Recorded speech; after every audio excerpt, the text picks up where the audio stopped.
Hey guys, Tech Metro with a video for you guys. In today's video, we're going to show you how to hard reset your iPhone SE first generation.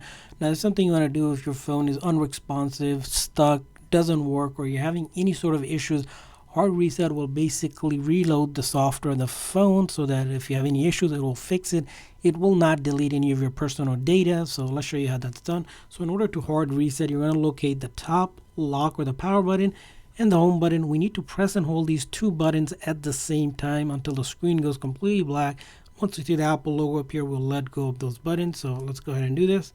So as you can see here, I'm holding the top and the home button at the same time, waiting for that screen to go completely black. And once I see the Apple logo appear, I will let go of those two buttons, and that will basically shut down the phone software and reload the code to fix any software hardware related issue. And this method is completely safe, and if you don't get the hang of it the first time, or if when you do this a screenshot is taken, try it again. Make sure it's at the same time where you're holding the home button and the top button at the same time.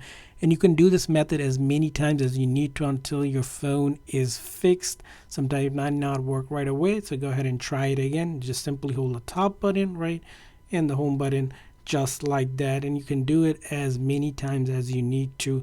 You see here, it will fix a lot of software related issue on your iPhone S. And just let go and you see the Apple logo again, same exact process, and you'll see it will fix a lot of issues that you're experiencing with your iPhone SE. This is also known as a forced restart.